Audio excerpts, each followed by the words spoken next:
Well, welcome back. Well, Congress expecting to host some important visitors today. President Trump will meet with Senate Republicans over a working lunch, while Secretary of War Pete Hegseth will give a classified briefing to the House Republican Study Committee on the Pentagon's initial $350 billion defense budget request, and now the additional $80 billion in supplemental funding to cover the cost of the Iran conflict. Meanwhile, talks are expected throughout the week on a potential third reconciliation bill and other key Republican agenda items. Joining me now is Arkansas Congressman Rick Crawford. He is the chairman of the House Intelligence Committee. Congressman, good to see you. Thank you so much for being here this morning. What are your expectations for these meetings? For example, Department of War, Pete Hegseth, and his asks for the larger $350 billion defense package, and then the supplemental $80 billion needed to cover the cost of the war. Well, I mean, obviously, we knew this was coming. We've been talking about it for several months now. And over time, and obviously the expense goes up over time. So no surprises, really. I don't think anybody is caught off guard by this request. He's coming around just to make sure people understand what the number is, what they're asking for, why they need it, and things like that. So it's typical that in a situation like this type of scenario, you'll see it.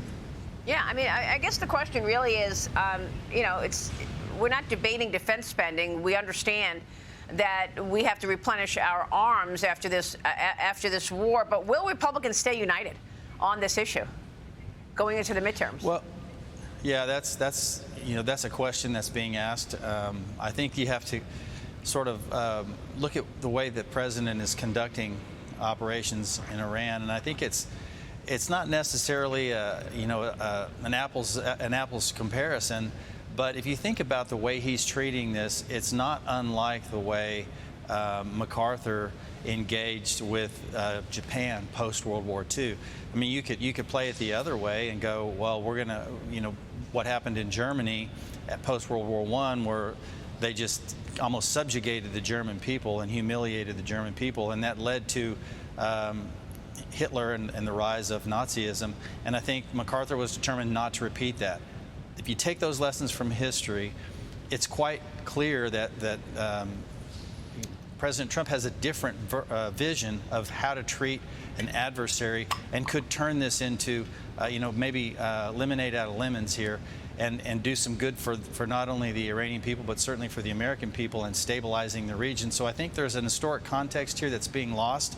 But that's what I think the message needs to be in order to galvanize not just the Republican Party, but the American people.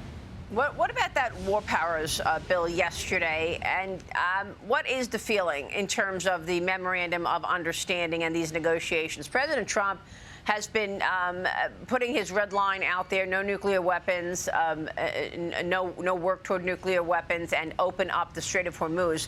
Gas prices and oil prices have been responding, obviously going down. What's your take on this deal?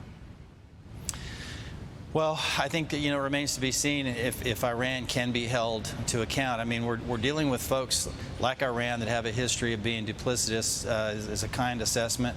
And we're also relying on a country like Pakistan to help broker the deal, who have a history of their own as it applies to their relationship with us. And so it's a little bit early to speculate, but I think you do have to look at the evidence of what's taking place, or look at the oil markets. They're responding very favorably. The problem is at the retail level, the prices aren't mirroring that. And I think you heard the president come out yesterday and forcefully say, these gas prices at the retail level, at the pump, have to start coming down immediately, because the markets are saying that we're responding favorably to what the president has done with Iran, but the retail price is not following that pattern. And yet there's a whole host of things you and your colleagues want to get done before the midterms. I mean, FISA is one. The Foreign Intelligence Surveillance Act expired earlier this month after both the House and Senate failed to pass an extension. This is the first time FISA has lapsed since the bill's inception. Congressman, you're the chairman of the House Intelligence Committee. How serious of an issue is this? What do you think we should be thinking about? And do you expect any movement on the FISA extension? Yeah, I mean, you look, in the House, we passed that, sent it to the Senate weeks ago, and the Senate could take that bill at any point in time, pass it, and send it to the president, and we'd have 702. It's not that hard. We've done our work in the House, and we're just waiting on the Senate to do something. Even if they wanted to do their own, which they made an attempt to do, and failed, to send it to us and let us work on it. But that hasn't even happened. And I would just remind the American people that the House sent a good, viable bill to the Senate, and there it sits. So that's really, the state of play right now. What does that mean for national security? Well, we don't know, because we've never been here before. Post 9/11, we've never had this this scenario. So I'm hoping that there are some,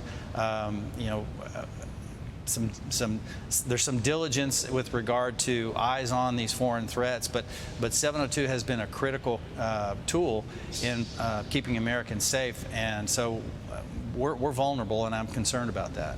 Anything else you think is doable before the midterms? I know you've also got permitting as a priority as well. That's certainly a priority for business right now.